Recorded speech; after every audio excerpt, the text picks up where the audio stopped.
आज आम्ही एक आगळी वेगळी कवायत घेणार आहोत, ज्यामध्ये विद्यार्थ्यांना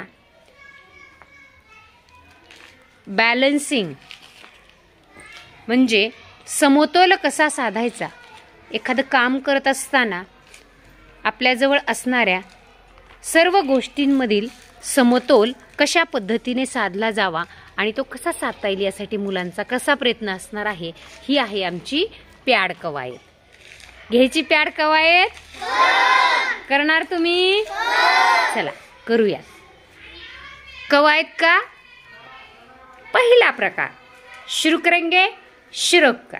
1 2 3 4 5 6 7 8 8 7 6 5 4 3 हात बदल. प्याड पडला की उचलायचा नाही.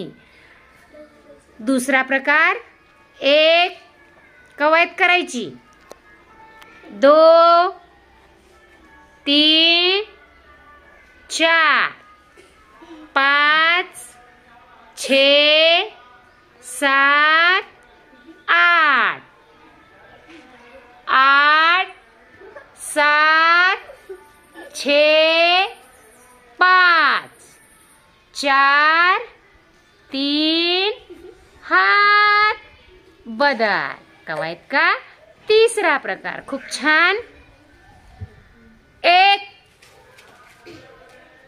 2 3 4 5 6 7 8 8 7 6 5 4 3 हात बदल. कितवा प्रकार? कवायत का चौथा प्रकार. 1 डावा पाय समोर. 2 3 4 उजवा पाय. 1 2 3 4 5 डावा पाय.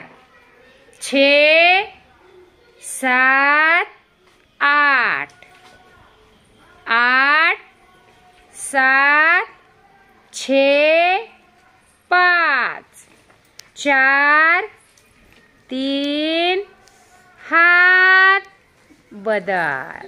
शेवटचा कवायतचा प्रकार पाचवा प्रकार. 1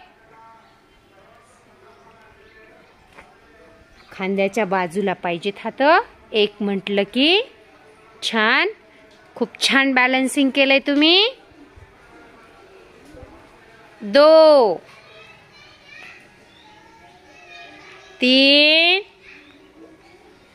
4 5 6 7 8 8 7 6 5 4 3 हात बदल. छान. पहा, खूप छान अशा पद्धतीने तुम्ही डोक्यावरती पॅड घेऊन कवायत सादर केलेली आहे आणि तुम्ही बॅलन्सिंग खूप छान केले. आता ज्यांनी डोक्यावरती शेवटपर्यंत ज्यांचा पॅड राहिलाय त्यांच्यासाठी जोरात टाळ्या द्यायच्या आहेत. पॅड खाली ठेवला तरी चालेल. छान छान छान छान छान छान. आणि ज्यांनी जरी पॅड पडला असेल तरी छान पद्धतीने तुम्ही तो सुद्धा बॅलन्स करून करण्याचा प्रयत्न केलाय. छान छान छान. शाबासकी घ्या.